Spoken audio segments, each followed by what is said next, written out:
Hey there, guys.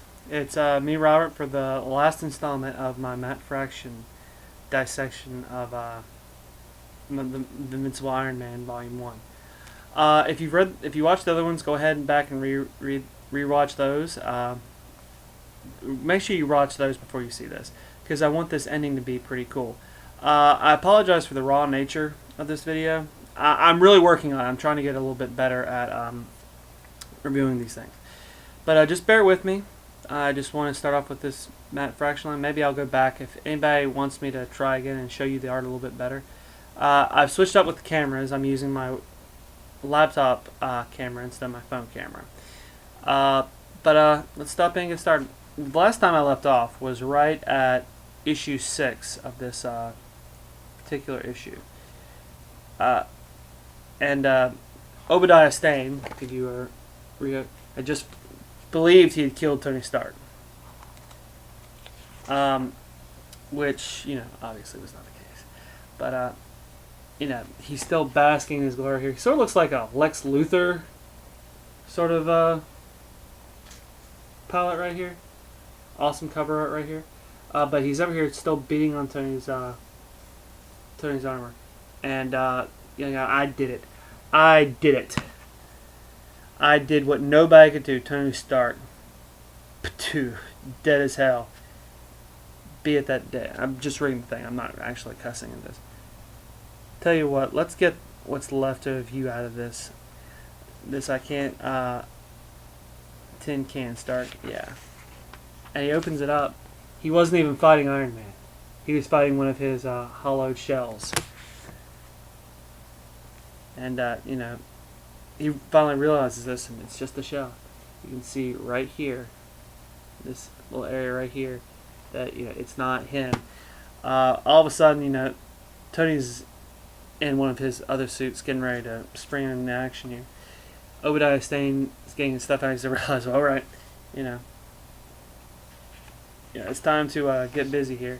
And Tony, just outthinking him, has added all these other suits to the arsenal, getting ready to just pile the snot out of Ezekiel Stane. He's beating up his minions on the side, the people that were in the tour with him, and they're just going to town. He's using the Iron Legion, sort of like you see in Iron Man 3. They're over here escorting the people out of the building. Tony's got 15 different things going on at once. He's an awesome superhero. And here we see the Iron Legion just coming out and preparing to take him on. These these other people he's controlling right here are getting ready to take on. So I think this is where they got the idea in the movie to have the Legion come out. And he's ordered Shield to stand back. He's got everything under control. He's going to take care of everything. And for the most part, he's doing a great job. And in the mix, during the fight, Ezekiel is trying to find through these suits. He's going through trying to find out where Stark is, one at a time, and he just can't seem to find him. But the thing was, Tony just arrived. He showed up. He said, "Sorry, I'm late," and just pile drives right into him. Stark doesn't waste any time. He's trying to disable him. The other drones right here are taking care of the other people. And Ezekiel is sort of outmatched here. He's very much smarter than Tony, but Tony is more physical than he is right now. He's had experience facing multiple threats and everything like that. But just so Tony can prove to him that he is capable and superior to him. This was really cool. Everyone's like, well, if Iron Man didn't have his armor, he wouldn't be able to do anything. Well, Stark gets out of his armor right here, and just the extremist is coming off of him. He can be out of it in a minute. Strips down to everything he has in there and just pile drives him. He's beating the snot out of him.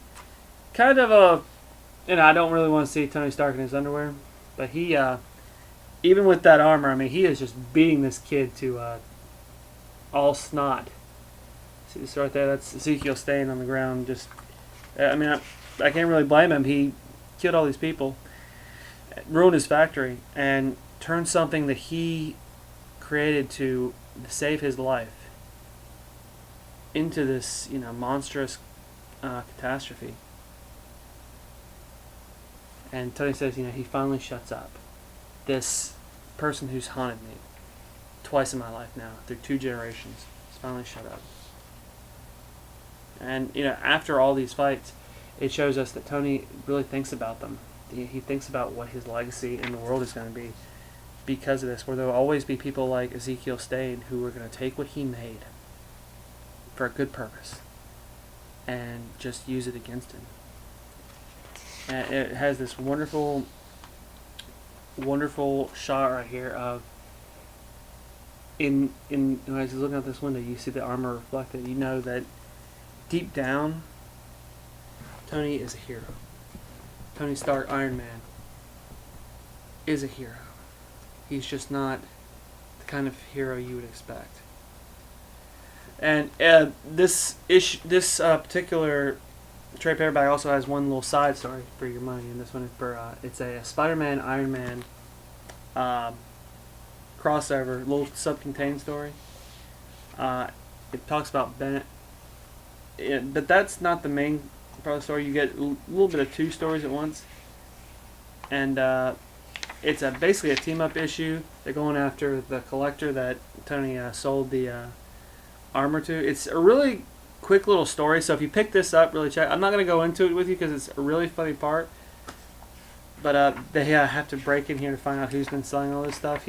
Tony gets a date with his daughter, and to make a long sort of story short, I could go through it. The art is consistent through it, but at the end you see when they're getting ready to take him down, Spider-Man and Tony Stark, you see him putting all the costumes on and him yelling out, "Please, don't take my collection. It's so boring without it." I mean, he loves this collection of stuff.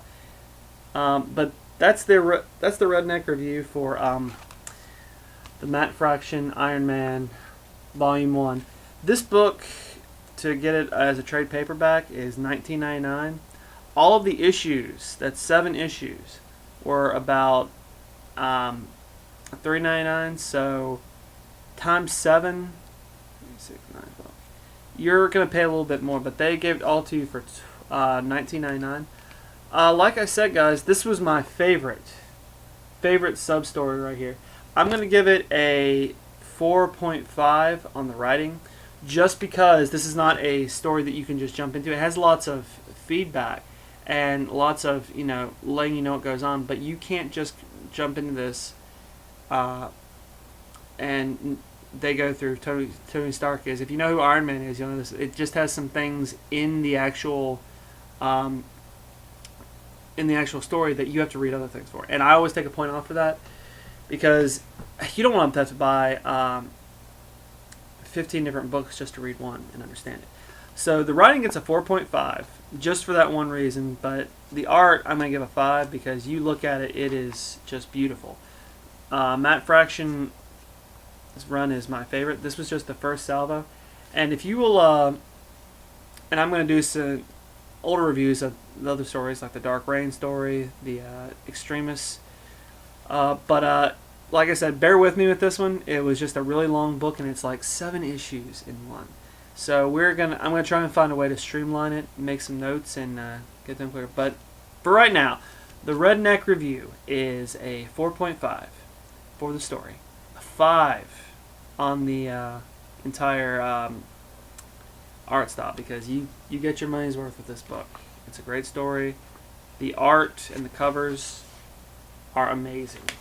I definitely recommend you go out and buy this one. If you have any questions, or if there's something you want to know specifically about this that I didn't go over, please leave me some comments on the bottom. I would love to try and help you explain it or discuss it. Like I said, I'm Robert Lawrence, the Red Prince, and the Redneck. This is your Redneck review. About 4.5 on the story, 5.5 on the art. Thank you so much, guys.